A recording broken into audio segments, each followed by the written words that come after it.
morning, everybody. Welcome to my pyramid scheme panel, where I will be getting you all the supplies across the United States. Sibilance. Good morning. Good morning. Hi, let's kick it off. We don't have too much time here. Welcome to the Men of Sacramento panel. Tomorrow. Welcome to the Liam Rogers panel. Yeah. Hi, I'm Liam. I am an actor and director of the world of animation and games. I've done voices in tons of the things that you guys have played and watched. I'm a professional Dungeons and Dragons player. And that's it. That's me. Let's go on down the line. Hi, I'm Roger. I don't play D&D. I know. Maybe. But I don't think I'm good enough. One day. Thank you. There we go. Inspiration. I'm Riegel Roger Craig Smith. These are coworkers and friends, and we're all goofballs for a living, I guess. I am. They take it seriously. I'm just throwing you guys on the bus. Yeah. Sam Riegel, everyone! Hi guys, I'm Sam Riegel. I am a voice actor, director, NPR host. Coming up next on Fresh Air. And I was just listening to Roger's voice on a Ram commercial this morning. He's the voice of Dodge Ram. What is it, Dodge Ram?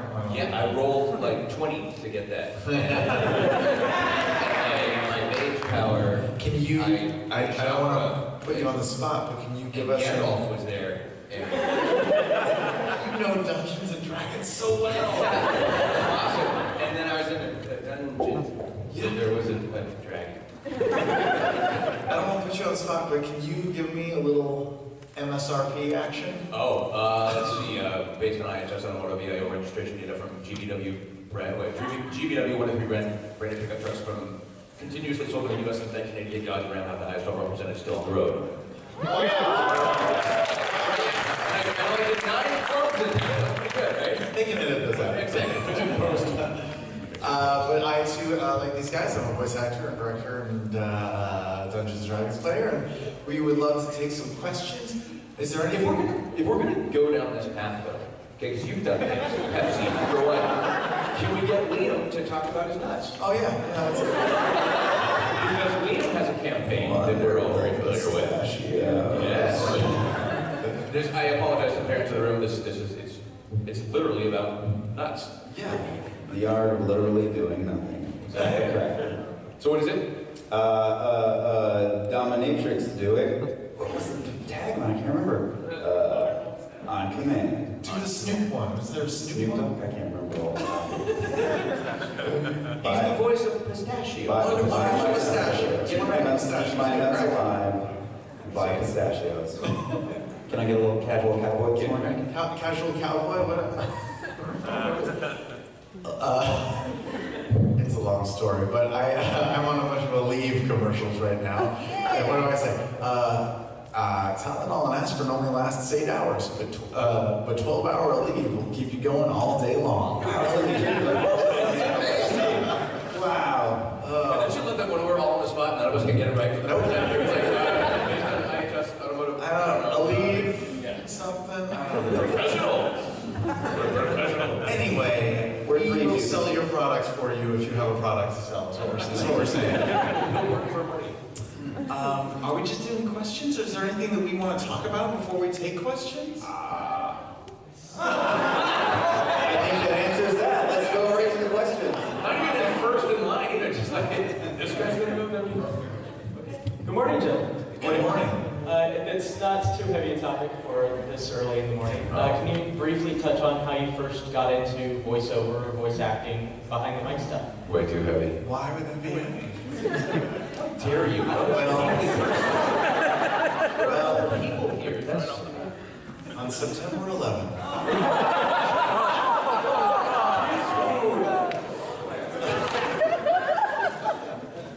If you only knew. I'll just say that.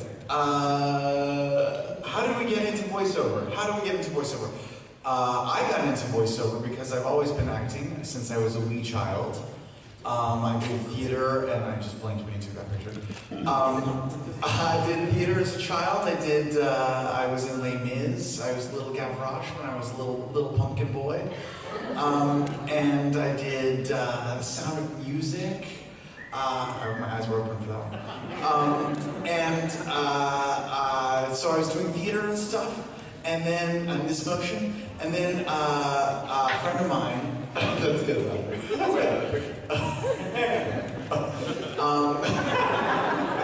A friend of mine said that I had a lovely region-neutral accent, no accent. So I auditioned for a book on tape, an English language learning tape, ESL stuff. And so for many years I did recordings for count the numbers, 1, 2, 3, 4, 5, 6, 7, 8, 9 for Chinese language learning students, or Chinese students learning English. And then down the hall they were recording some anime, and I walked down the hall and I auditioned for Yu-Gi-Oh! And then I was doing voiceover, and that was that. That's my story.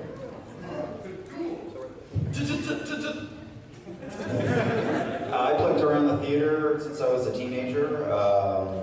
Did a lot of regional theater and theater in New York, and I just ran into another actor who'd been doing it. It's a pretty common story. Crispin Freeman, who I'm sure many people in this room know.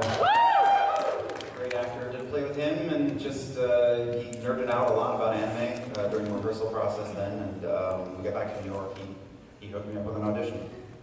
Just snowballs over time. But I've been acting for 5 or 6 years at that point, so hopefully, if this is the kind of thing you want to do, then you're working on being an actor in general, and then just try to, if you're actively pursuing it, you got to know where the work is, and just try to figure out the game board. I guess. I don't know what just happened over there. Check 1, 2. 1, 2. Our mics are at different levels, so I just made them all the same. Do it all. Sorry. I'm assuming you was that. Okay, that was a joke we were digressing with. Back to me. I was doing stand-up comedy sort of before, during, and after college, and then Sam Riegel fell in love at first sight, and we've been together ever since. I was doing stand-up, and I was doing voices and characters in the act, and I started getting more, because inevitably, if you're looking into this, you very likely have had people tell you, hey, you got a great voice, you should really think about that, or do you work in radio, or that kind of thing. And I was doing stand-up, and I was doing screenwriting was a major in college, but I was doing stand-up during that, and I would do characters and voices in my act. I would become the characters that I wanted to sort of lampoon and make fun of instead of just being observational about it. And more people started asking me about voiceover and that kind of thing. I started emceeing and hosting, charity events and stuff like that for the comedy element, and doing some public speaking, if you will. And people were just like, you should really look into voiceover. And I was like, what's that? Pretty soon. In fact, the first time I met Liam was on Duel Masters. Duel Masters. Duel Masters, where I don't remember half the characters. It's where I was introduced to Wendy Lee, who's here. Got to sit next to her during autograph sessions. We had fun sort of, talking about the old days. But yeah, that was it. Started out in anime. I was started doing local stuff, but then got into anime. And anime was what got me meeting more directors and that kind of thing.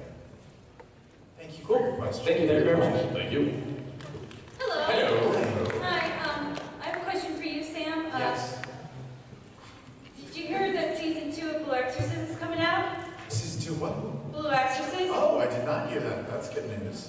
Because they fall Am I in it? Yeah, but this Who do I talk to? is there a favorite role you want to say? Can I record it? I mean, you can record it. I don't know what I'm going to say. You can say anything. I can say anything. Yeah. Well. It's recording right now.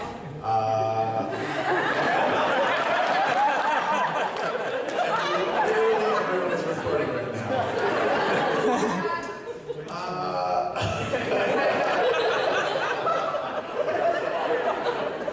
The curve of Roger Craig Smith's back as it meets his upper buttock.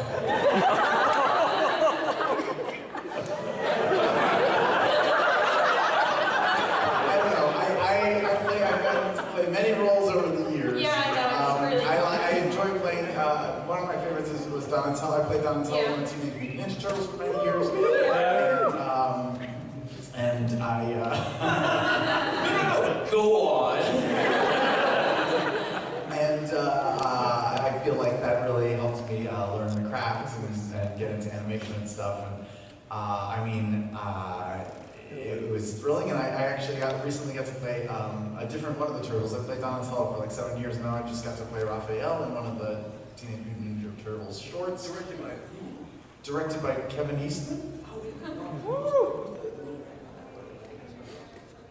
Well, there was 4 or 5 different shorts. Yeah. Sorry. No, it's okay. Sorry. What we're saying is sorry. Yeah. What was the question? Do you have a favorite line from Mephisto's? From what? From Mephisto's Oh. Little Exorcist? No. Oh, I'm so handsome. That wasn't a line. I just went. I don't remember any of his lines. You can say something, or Kumar or Maiman or Mr. Kumar or something. Oh, Mr. Roger Craig Smith. Pull your shirt a little higher. Let me see your abs. I think that's from the show. There's one Hi. Hello. What's the most embarrassing thing that's happened to you at a convention? Sam, was that just it? My answer would be Sam Riegel talking about the small of my back meaning the top of my butt. That might be one of the more embarrassing things that happened to me. It's my favorite part of you, Rob. I signed part of my butt cheek once. Yeah, I regretted it. Sam, anything embarrassing? Embarrassing at a convention. Poop. No, but maybe tonight we'll make new memories. Liam and I are going to do an after-hours panel. Until late. Who knows what will happen, because we don't. No, I can't think of anything terribly embarrassing. But, sorry. It was a good question nonetheless. Thank you. Just terrible at answering. Okay, I'm gonna point out 3 things. Wow, this mic is still loud. Okay, 1, this is how you 2 are right now. I am so pumped to see what you 2 are gonna be doing after hours. 2, if you guys had just sit in the right positions, you guys would be making the American flag if red was pink. And 3, you guys are just sitting in the order I expected. Small stuff, but it's cool. All right. F&E. You're very observant. Yes. You're very present in the moment and observant. I look at a lot of things. You're wearing a vest. What are you going to do when you sit around? Okay, so here's my actual request. Okay, now, Liam, he's done manly roles like Akihiko. You've done Chris. The best manly role I can think of is Steve when you did Resident Evil. So I would like you guys to answer in those character voices, or in front of this recording camera, pressure, what you think it takes to be a man. To be a man. Protein. Really good hair. Don't die. That was very tragic, but thank you. Thank you. Thank you, observant one. Oh, wearing 2 watches. You're not getting that mic there. Oh, the meat just fell out of the Roger sandwich.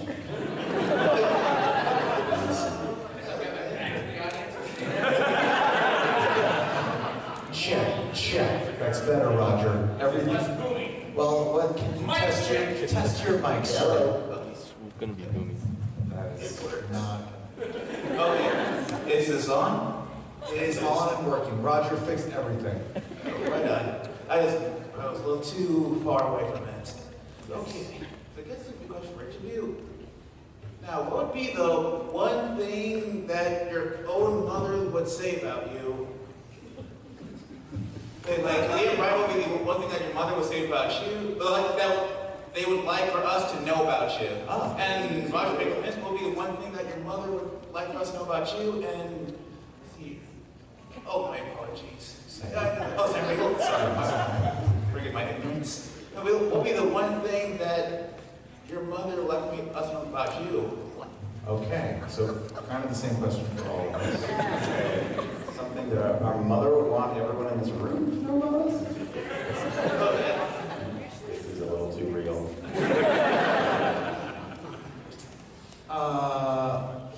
Well, you can find out what my mom wants you to know about me because she tweets all the time about me.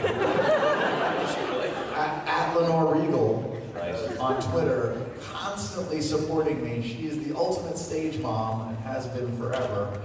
She's quit jobs to follow me around the country, and she's like the greatest supporter of everything I do. And yeah, you can follow her on Twitter, and she will tell you exactly what you need to know about me and post awesome pictures from when I was 10 years old.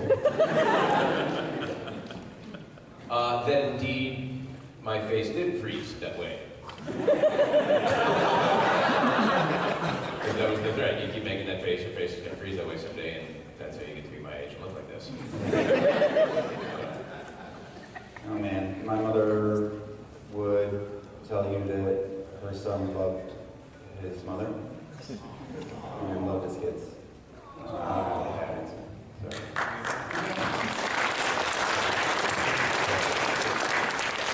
Good question. Yes, sir. I have a sick friend who couldn't make it here, and I want you guys to do a little favor for her. Could you maybe give her a shout out to her as Gara, No. Mephisto, and No. Sonic? Nope.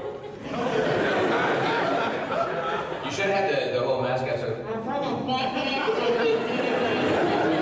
your friend's name? My friend's name is Renee. Renee is your friend. Yes, we should. That's right. Renee is your friend's name? Yeah. Okay, 3, 2, 1. I'm going to tell you.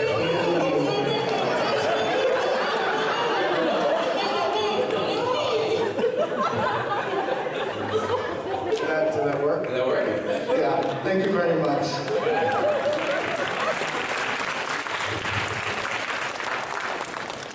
Hi. Hello. So you guys said you played Dragons and Dungeons, right? Or Dungeons and Dragons? You get yes. Okay, now question. Would you rather kill a dragon or befriend it? And Roger, you can answer this too. Yeah. I'm sure your answer. What do you think? What do I do? I roll the dice first? What if I get it wrong? Do I die? Did my character come back? No. I went in. You rolled an 18, what do you do? Gollum's power, and Pickle and Peanut would come down to save me. Yep. Okay. That's what I would do. I can't. I can't. I don't know. In real life or in a game of Dungeons It's a game of Dungeons and Dragons and in real life. Like if you actually met a dragon, would you befriend it or kill it? If I were really in real life, I would want to befriend a dragon. I want to have a cool dragon friend. I watched that story when I was a kid. I know that. Train Your Dragon, anybody? What? Have you guys ever watched the movie How to Train Your Dragon? Yeah. There you go. He could get you into cool clubs. Not wearing the right clothes, probably. Sorry, sure you don't meet the dress code. Help you get hard to reach items on shelves. I mean, Best seat in the house at the Super Bowl. the possibilities are there. Also, I noticed that Roger looks kind of short off stage, but... And on that note, you walk away from the mic. Also, I just want to say he looks short. I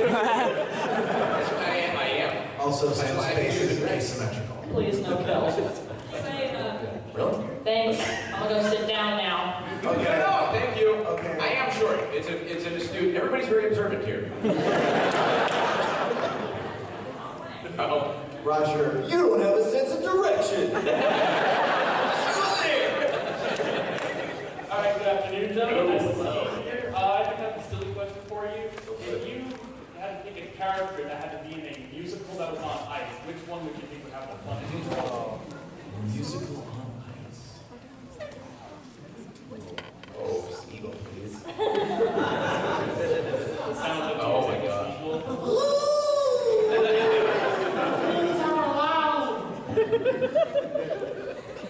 mine, I would assume it would be Villager B from the Hidden Leaf Village, from that one episode of Naruto. And the entire musical would just be a bunch of people going,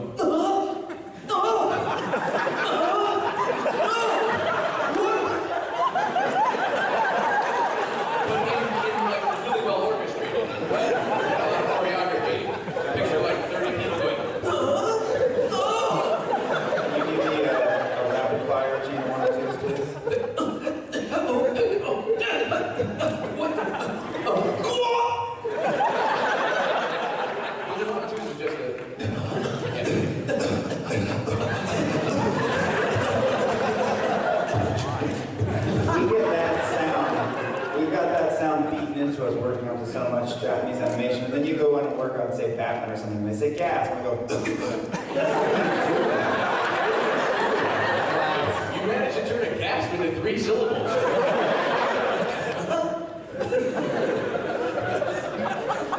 Did Wendy Lee coin that? I don't know.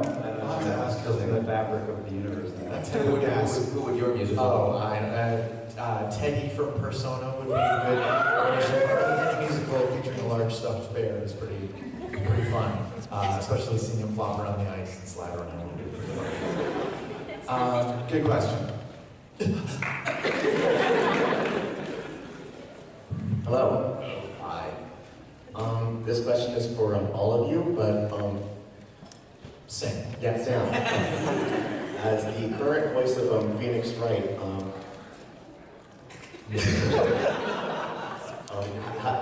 how do you feel about doing that? About doing Phoenix Wright? No, the voicing Phoenix Wright. About doing the voice of Phoenix Wright? Yes, voicing.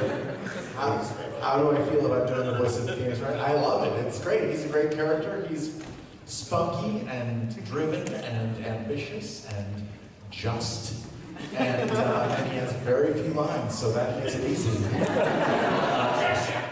Objection indeed. And that was going to be my second question. Could I each get an objection from all of you? Oh, an objection from all of us. I'll set the tone. You guys do your own spin on it, right?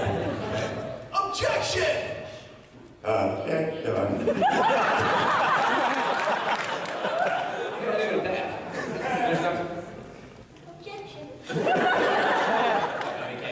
That's the greatest speak and spell ever. Dean Cook ain't got nothing on this guy. Do again. I got into voiceover when my career got It was always my dream as a little robot to grow up. Very ninjas sporting nuts. You're welcome. Gentlemen, how are we doing today? No. Liam, I have a special request of you, in fact. I'm not going to stop talking like this. Execute in 5, 4, 3, 2, 1. Release the gas. Sorry. Trying to find an app of some sort? No, I'm sorry, I'm trying to... I'm trying to find a Pokemon. Could you guys wait for me? Hang on. Wait, there's one right behind you. It's a Dragonite. Do you need help with your operating system? I'm very sorry. What are you trying to do? A script for Liam to read. A script? More of a script. An entire script. No, just like I'm not here to work. Most of the time, this is how recording sessions go. You get to the studio, there's a guy with an iPhone, he just kind of flips around, and then he gives it to you. Now is the winter of our glorious summer. I fucked the lineup, didn't I?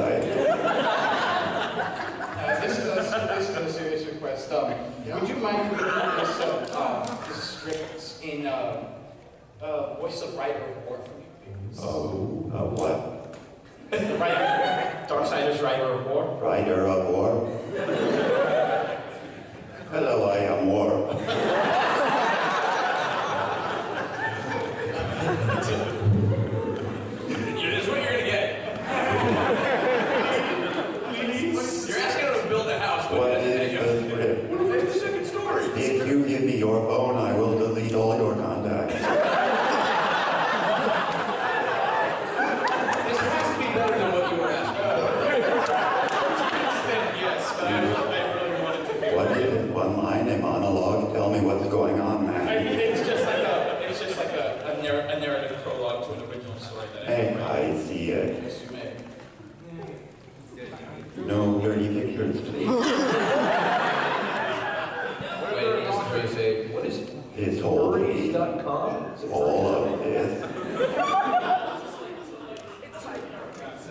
I'm not going to read two paragraphs. I will read a sentence, I suppose.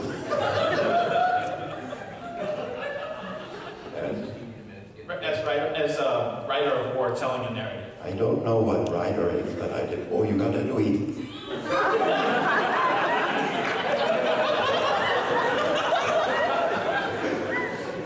Do you mind if I hack your Twitter? This is too good.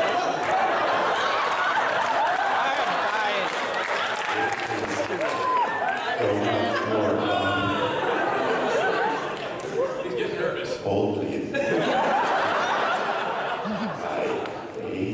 Hey, ooh. Okay. What's out there? So what's the handle? What's the handle so we can follow Can I it? retweet that? Liam did. Where Facebook is where you have this quote. Or from Darksiders. We are the guardians of the elements of life. It's been a long time since I did that one. I don't know how you do it. Wait, but then how about Leviathan from Skullcross? We are the guardians of the elements of life. And some shit like that.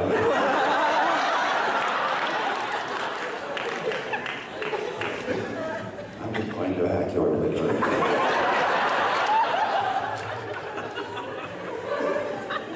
By the way, he does this to his friends as well. If you ever give Liam your phone for a second, he will tweet something about you enjoying poop. I learned it from Travis Willing.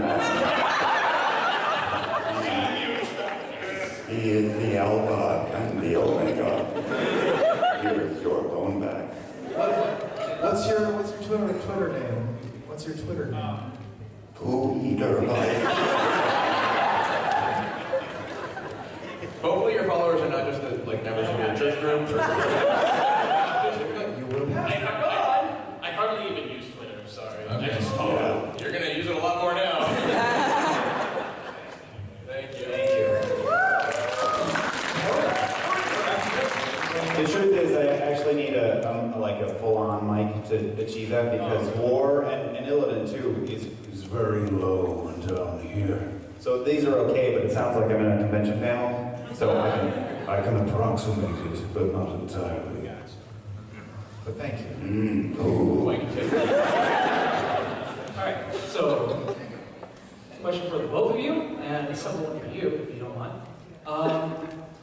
Fellow critic here, so I was wondering, how do you portray the final act of the Fire Dragon working out and the end events of it? And then for you, if you were ever extended... No, I'll answer that. Oh, okay. If you were ever extended the offer to go on Critical Role, would you happen to go for it? You can say no. I don't know, would you? No, Mercer hit me up for this a long time ago before you guys got huge. Would you come on? Yes.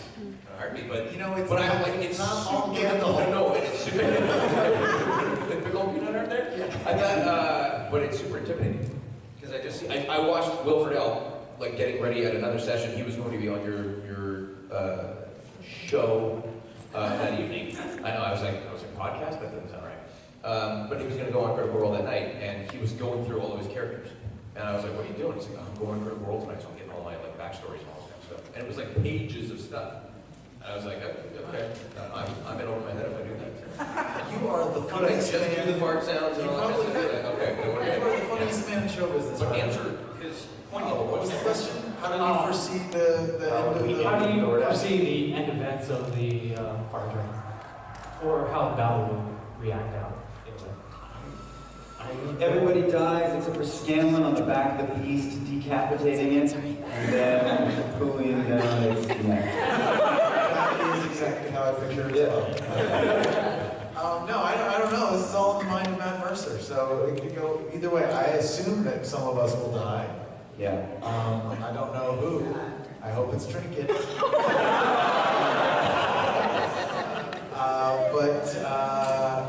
Yeah, it's gonna be I assume it's gonna be months or weeks before we get there. Months probably. Months, I assume. So you'll laugh, you'll cry, you'll cry. Someone will die for sure, for sure.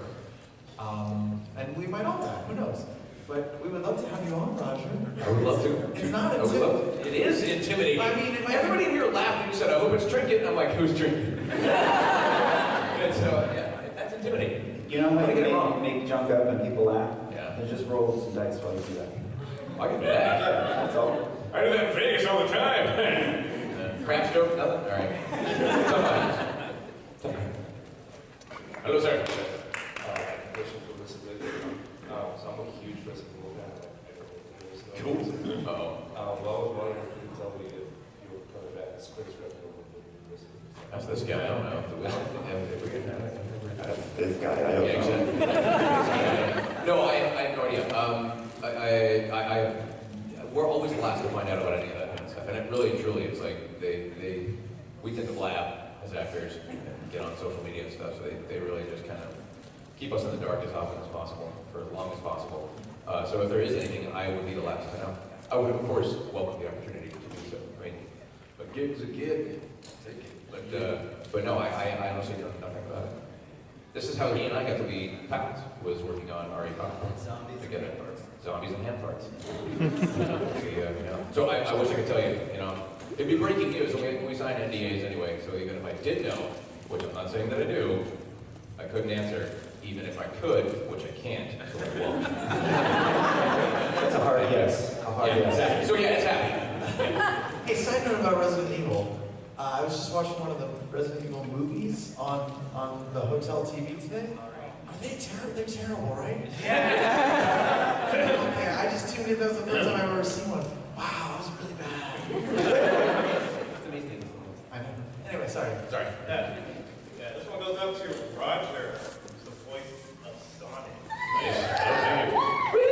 So, Roger, yes. how you liking that Sonic Twitter? This feels like a radio interview. Like, this one's going out to Roger. Staying on the 405 right now. Roger's the voice of Sonic. How do you like doing Sonic, Roger?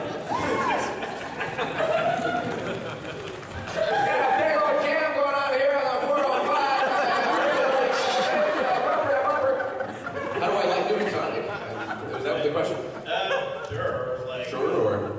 Yeah, how do you like doing the voice of Sonic? I love doing a voice of Sonic. It's a dream come true. It was one of those things where 2010 is when I took over. We've had Jaleel White, Ryan Drummond, Jason Griffith. We've had so many people that have done it, and it was honestly, like literally any gig is an honor to be a part of anything.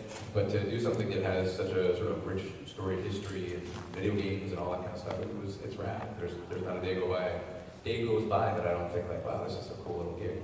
I mean, it's the Blue Blur. Sonic the Hedgehog. It's pretty cool. So I love it. I'm honored to get to do it. Yeah, thanks. Thank you. Thanks. Hello. Hello. Don't you be nervous. We really just do this.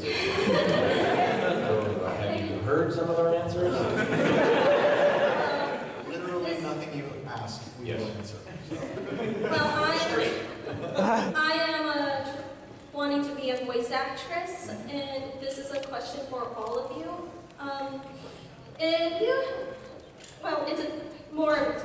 Would you like to give a tip, like how to scream in character? Specifically, how to scream in character? Yeah, because I scream like a banshee. Even when I try to when I try to scream in character, I always end up screaming like a banshee. Well, maybe you should be a banshee. I am not joining Soul Bandits. I am not joining Soul Bandits. Are you saying that when you scream, it seems to move away from the other voice you're doing? I think that kind of... It seems like that. I think that's true in general, and this is something that I tell clients when I'm directing for them, and when they say, well, we got Roger's coming in, he's going to play 3 characters, and he's going to do all the regular lines, but we need 3 sets of screams for all the characters, and I usually go, well, how different are they? Because when you start to shout, the voices all just kind of go in the middle. I mean, Roger on mic can sound like he's Sonic, and he can sound like he's Chris Redfield. Those are very different. But when you start, like a Call of Duty game or whatever, if you start shouting, you just revert to your own. Mostly all the creativity and bending of the voice happens outside of the screen. It's a very professional and correct answer. Good job, Liam. You're fired. No, no, no. One legitimate answer there. I was like, what he said is true. So everyone screams the same. We're all pink inside.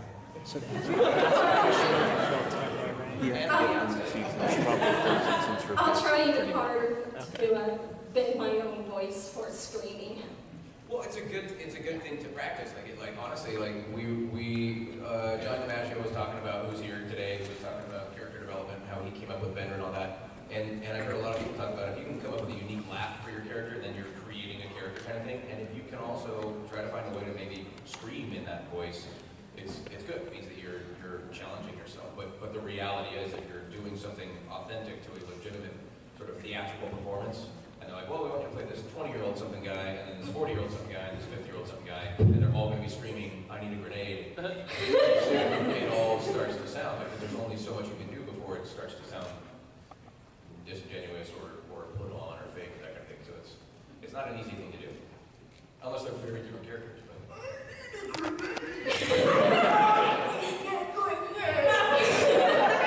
was my 20-year-old. That's what I'm saying.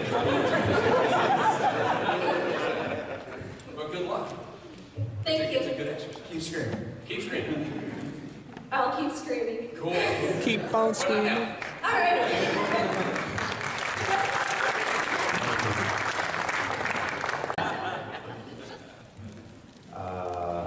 Quite poorly, probably. Yeah. It would be quite not a great.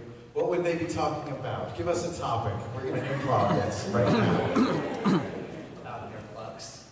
How about their luck? Lux. Lux? Lux. Looks. Oh. And it's Teddy and Redfield. Teddy Ruxpin. It was Oscar, right? And then which is Roger's character? The Red Power Ranger. Red Power Ranger. Oh. Ready? And scene. Hi, guys. I'm super handsome. And girls want to score with me. You let this guy in here.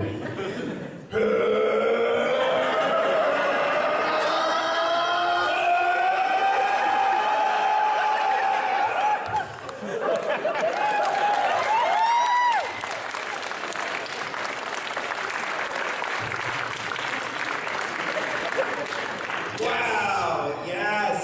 Yes! That took a spin for the crowd. When are you gonna? That was the best Gara I've ever seen.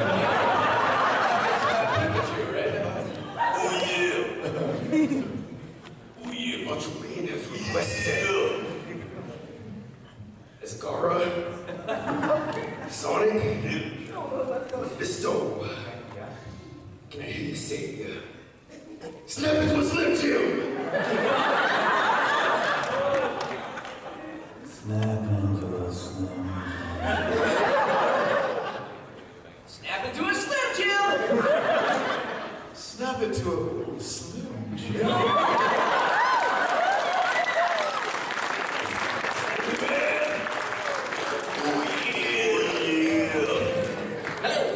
have a question for all of you. What's your favorite book? Favorite book? We were just talking about books last night. I was talking about how I just read 11/22/63 by Stephen King. I found it quite nice. I don't know if it's my favorite book, but it's recent. Favorite book? I like that Hitchhiker's Guide. That's not a bad book. It's a pretty good book. I've read the Lord of the Rings trilogy a lot. I love The Stand and the Gunslinger series. The Name of the Rose. Tighter Bonds in 30 Days. Voiceover, voice actor. What it's like inside behind the video mic. Gary Lorenzo and Tara Platt. This is my favorite plug. They pay me. This is terrible. I'm not an avid reader. I don't know, Archie comics? I have no idea. I'm not a recreational reader. It's one of those things right now, thanks to audiobooks, I've started trying to get more into it, but I'm not a recreational reader, so I think The Homecoming of Samuel Lake was the last audiobook that I listened to. God, I'm trying to think of the last book I actually sat down. When you're out there in the wilderness, Roger lives Yes. in the wilderness, by the Yes. way.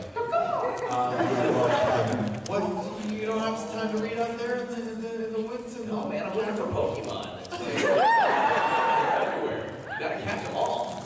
So, no, I literally, I don't have a response. Because I would be like, I'm trying to think of the last book I read.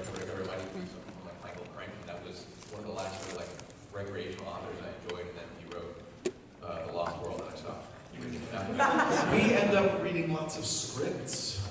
Constantly reading script. I read about a script every day, and I also the books that I read every day have titles like "Guess How Much I Love You" and "Hop on Pop." So I don't have time to read too much recreationally either. But someday, when we're old and gray, we'll read. How about you? What's your favorite book that you've read? Lord of the Rings. Lord of the Ah, excellent choice. Good job. Not that I would know. Thank you. Cassie. So, Like migraine right now, so bear with me. oh my God!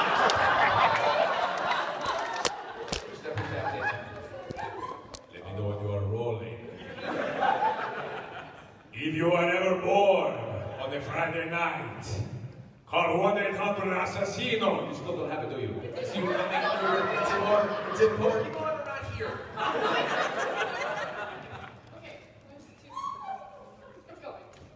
If you're ever bored on a Friday night, call 1-800-ASSASSINO.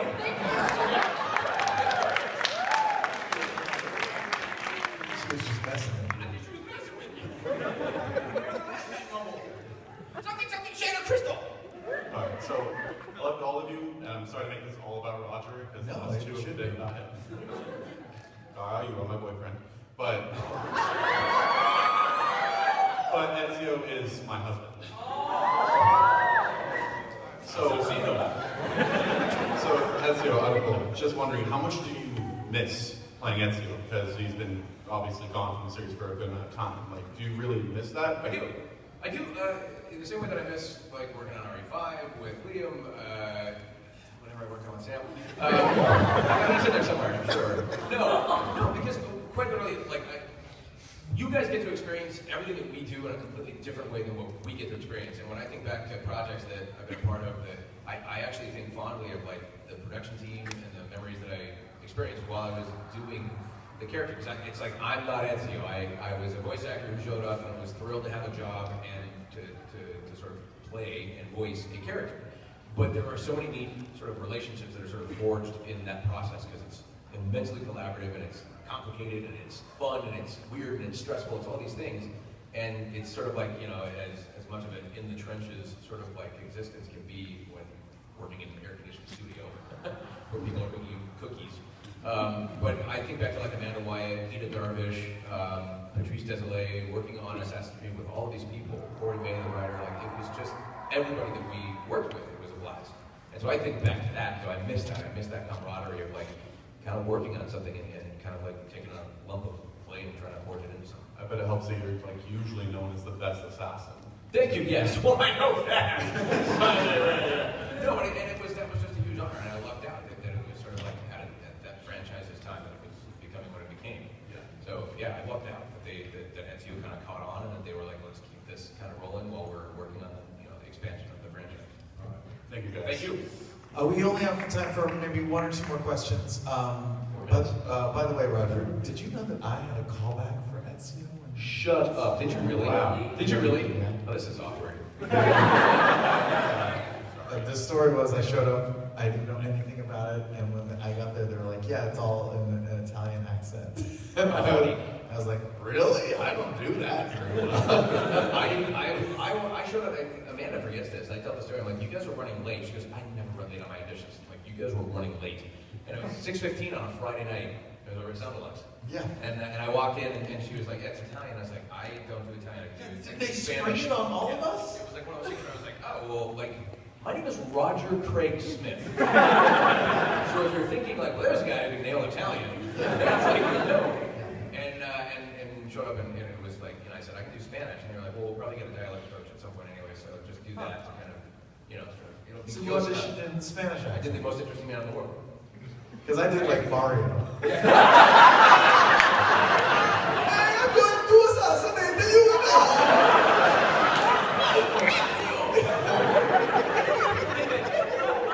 Katie, you're up. Hi, so Sam and Liam, I know you guys are voice directing. Roger, I don't know if you do. No, I take direction from you. Okay. I have done a lot of theater, and so I'm really familiar with that kind of directing, which involves a lot of blocking and all that kind of stuff. What exactly does voice directing involve? I mean, it's a lot like having a radio play in your head. I mean, you're imagining all the characters. I mean, there's two kinds of projects where you bring people in one at a time, or you bring in everyone together. And if you're lucky enough to get everyone together, you know, you can kind of carve it out. But oftentimes, the voice director has to have in mind everything. So if I bring in Roger and he's acting opposite of some woman in the story, I have to have her, or at least where I want her to be, and try to put puzzle pieces together that aren't all in the same room. Yeah, so you're kind of doing the scene chemistry in your head and helping Roger or the actor sort of figure out where the person acting opposite him will be or has gone before. If one person is recorded before the other, then sometimes you can play them samples of what he or she did, like to get them in the same frame of mind, with the same volume or the same emotional place. But for the first actor to come in, you're just kind of like, oftentimes the voice director will be that other person in the scene with whoever is recording, and just read along with them and try to give them the same energy that you hope that actress or actor will give them later as their scene partner. And also it's a lot of, for cartoons, for instance, it's a lot of keeping pace and timing in your head. Some of the cartoons a lot of times these days are only 11 minutes long, and so you gotta kind of fire through it, and setting up punchlines that will pay off much later in the script. So just having an idea of sort of like the overall map of the story or the script, and so why, if there's a line of dialogue early on that's going to set up something that pays off way later, the voice director has to have that in his or her head to cue the actor and say like, hey, maybe it's important to emphasize this word because that's going to come back in 20 minutes. So it's mainly just having the overall map in your head, and because the actor doesn't, the actor just has his one little path, and so you have to have a whole world. It's challenging and fun, and the most fun part of being a voice director is you get to see all of your friends. As an actor, you only really see one at a time, or sometimes nobody.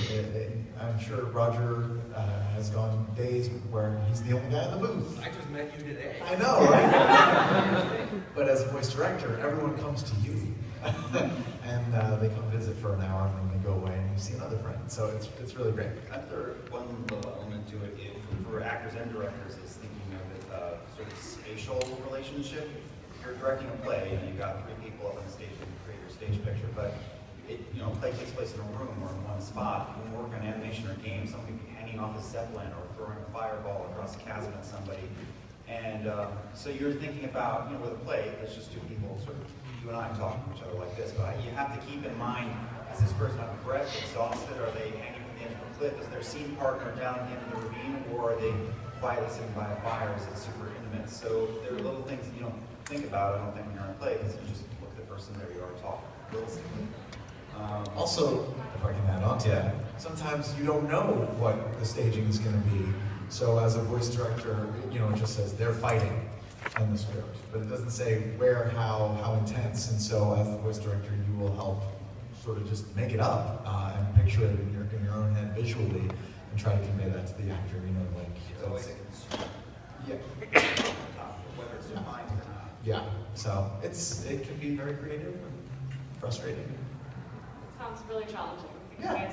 I would actually encourage anybody that's considering voiceover, if at all, to not consider looking for direction at all. It's literally one of the most important jobs in that room, because they have the breadth of the entirety, the knowledge of the entirety of the project. And as an actor, we go out there literally blind, just like, what are we doing? Where are we? I don't know where I'm at. And they know all of this stuff. And so you really do have, arguably, probably the most creative control over the vocal performances in any